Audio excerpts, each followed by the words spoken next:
I think it's good we often hear about certain African rulers like Queen Nzinga and King Menelik who refused to back down from the colonizing efforts of Europeans. But there were many African figures on the continent who also fought against colonial powers. I may make videos like these into a series because there are so many little known figures. And so today, I'll start with 3 African rulers who courageously fought for independence.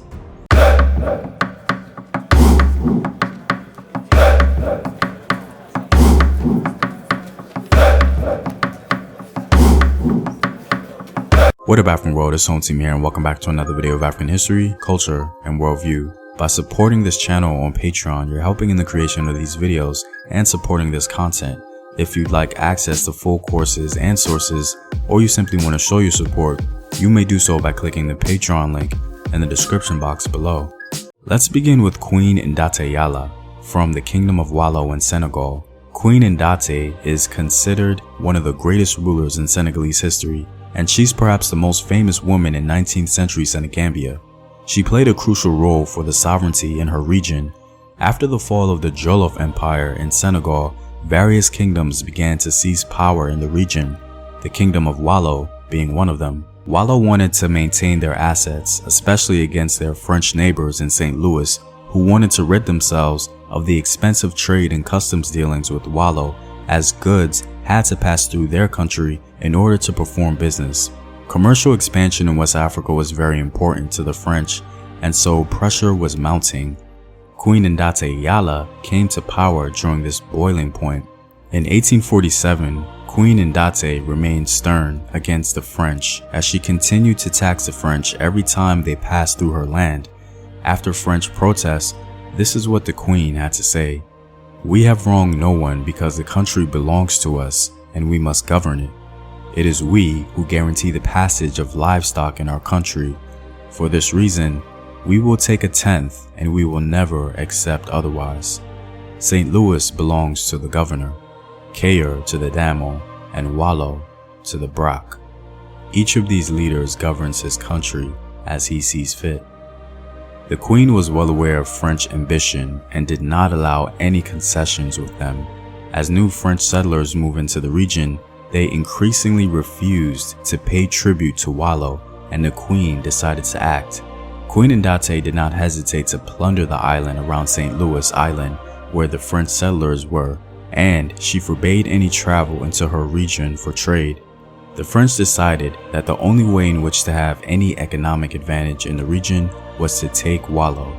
After months of battle, the Queen and her husband refused to submit to the French invasion of their country.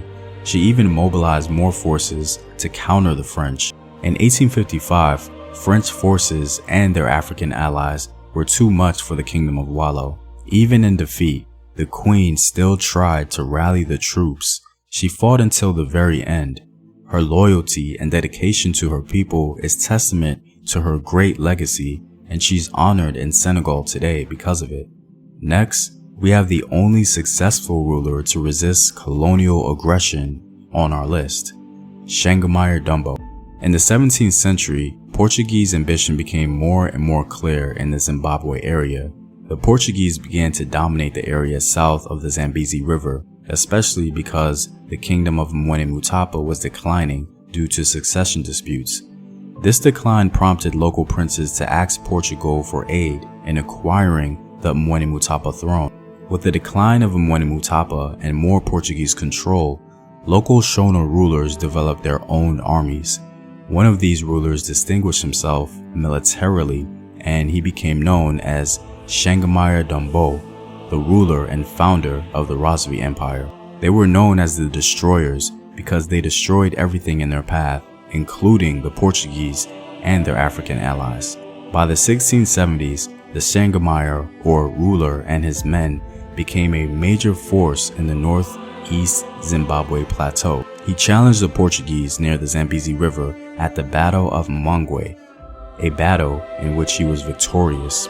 Changamire Dombo continued to wreak havoc on the Portuguese, and in some cases even humiliated them in some engagements, defiling their graves and sacred images.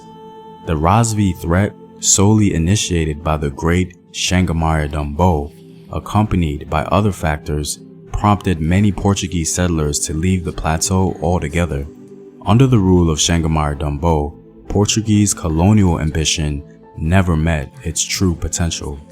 Last but not least, we have Samori Ture. Samori Ture was a 19th century ruler of a largely Mande-speaking empire in West Africa during French colonial intrusion. How he was able to form a state in the middle of French colonial ambition was quite impressive. The beginning of his military career began with an invading army of Cisse warriors who took control of his hometown. He later joined this army and quickly rose to high rank because of his extraordinary intelligence and military skill. Samori soon broke away from the army and formed his own loyal group that began to extend their authority. They demonstrated extraordinary tactical ability under Ture's leadership and posed a huge threat to the French. Upon the formation of his own empire, Samori Ture knew it was important to unify family clans and ethnic groups who were previously at war with one another. Soon, Samori became a ruler who possessed a field army of 10,000 to 12,000 well-armed, highly trained soldiers. Samori Ture tried to expand his empire along trade routes, but the West African Muslim empires had begun to suffer the encroachment of European colonial powers, and he came up against the French imperialist expansion at Bamako. He was able to maintain a semblance of his empire through minor fighting and treaties, and he also used relations with the British in Sierra Leone to supply his armies with rifles from Freetown. Through some great leadership and tactical maneuvers, Samori was able to hold off French troops while simultaneously carving out a new state in the region of present-day Ghana and the Ivory Coast. This was very impressive. Because of his accomplishments, some scholars compare him with other great conquerors in world history. The French and their African allies eventually got the upper hand in 1898 and finally ended Samori Ture's empire. Samori Ture could have easily given in to French colonialism in attempts to position himself as a sort of puppet ruler to aid the French in maintaining power, but he chose to fight, unify, and advance African sovereignty. And he and all the others in this video should be remembered for that.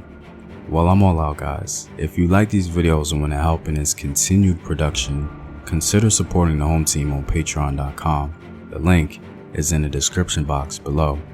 Know thyself. Remember your ancestors. Peace.